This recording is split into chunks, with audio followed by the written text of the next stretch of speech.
tell me what was intriguing about the script when they sent it to you. I think one of the things I really loved about the script was what a puzzle it was. And it was one of those scripts that the second that you finish it, you go back to the beginning and kind of reread it. And I think that is such an exciting feeling when you learn so much and there's so many twists throughout a script that you want to go back from the beginning and go like, oh yeah, okay, so that's why they were doing this, and that's why like he was motivated to do that. And I think that speaks to like the level of intelligence of the script. Like something that keeps you guessing and keeps you on your toes is so exciting. Tell me who you play and a little bit about your character. I played Dana, who is an accountant.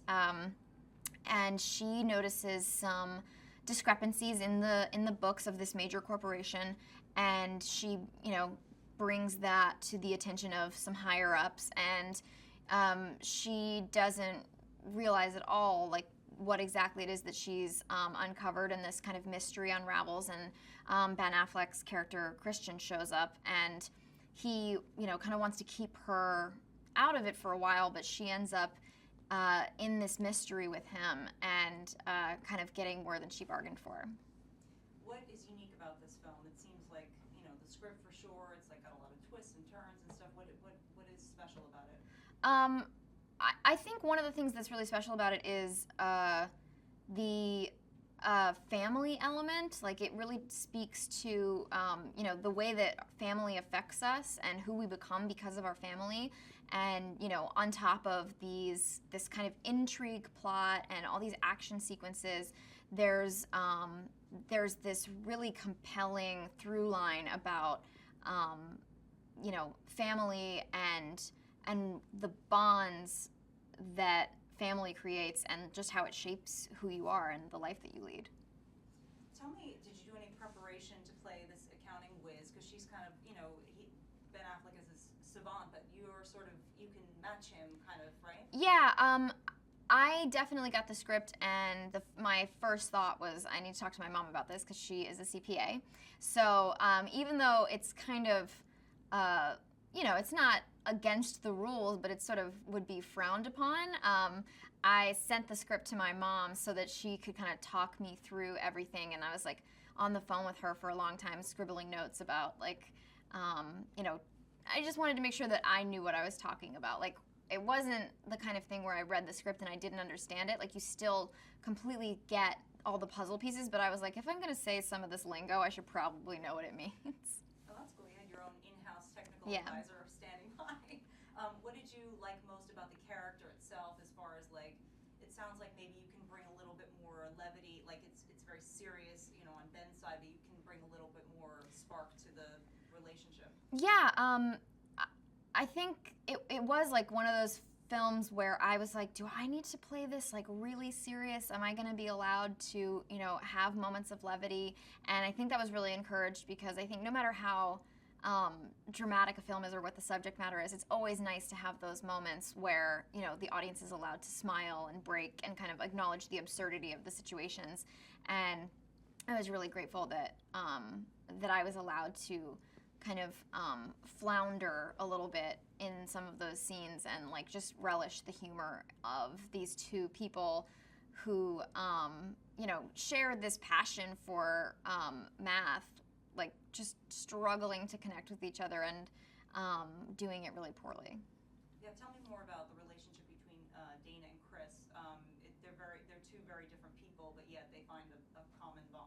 Yeah, it's a really sweet relationship, and the first few scenes that Dana and Chris have together are just that like sweet but painfully awkward problem of the other one kind of assuming, oh, am I irritating you, or no, I'll go. And there's we had a lot of fun with those scenes, and then they really connect over working out this puzzle and this mystery together, and they both get really excited about it. So that was a really fun scene to shoot, like just finding that common bond and getting excited over something, especially when it's something that I could not get myself excited about at all. Like it's, numbers on a whiteboard, but it was really fun to find that moment.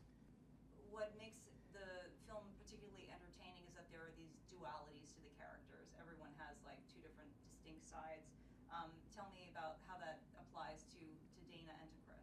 Well, I think Dana's a really interesting character because, you know, on that theme of family and how it shapes us, Chris's father pushed him, even though he was born and could have very easily been labeled as somebody who can only ever achieve this much. His father pushed him to accomplish whatever he wanted, and even though that is, some of it is ethically questionable, he is obviously an extraordinary human. And Dana's father told her, take the safe path, don't go to art school, you know, just do what I did my whole life. And so she's kind of limited herself because of that. And so Dana has these two sides to her where part of her just wants to play it safe and not ruffle any feathers. But there's another part of her that wants to know what is going on at her company, and a part of her that wants more and wants art to be in her life and emotion to be in her life, and she's kind of struggling between like reaching for a connection and kind of letting herself have that knee-jerk reaction of like, I'll just shrink and I'll just limit myself, because that's sort of how she was raised. Tell me about Gavin O'Connor. What is he like as a director? Gavin, when I met Gavin, especially having seen his film Warrior, which is wonderful, Gavin immediately struck me as such a guy's guy.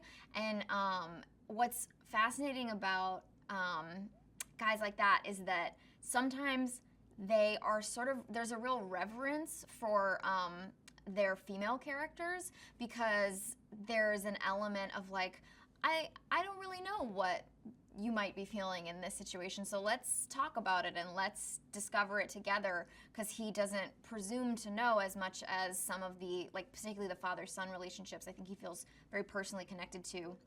And that openness and that reverence that he has, I found myself like oversharing with him, you know, which I think is a good sign when you meet someone and, you know, particularly a director, and you find yourself sharing like really personal things really quickly. I think that speaks to their ability to get you to open up and, you know, work with your emotions. So that was a meeting I walked away from and was like, that guy's good. I just told him a lot of stuff. That obviously speaks to his ability to connect with his actors, right? And how about working with Ben Affleck? This is an exciting role for him, and he's a super smart guy. It must have been fun to work with him. Yeah, Ben really blew me away making this. He has such a filmmaker's sensibility, so he is such a great teammate as well as being a great actor. He's the kind of actor that makes everybody else's life easier, which is great. And I was so impressed with the research that he was doing, and there are a lot of moments and lines and nuances that are some of the best pieces in the film that he took directly from the research that he did. Why should people see this movie? I mean, it sounds like it's a really good, well-constructed thriller, I would say, yes? Yeah, I think I always love a film that's a bit of a mystery and where you're never sure what someone's motivations are. And it's one of those movies that on the second viewing, I had even more fun because there are so many elements in play, and watching it for the second time, you really feel like, oh, I think I'm ahead of the game, and then there are still twists that you forgot about, and it's nice when a movie is that layered and complicated and keeps you guessing.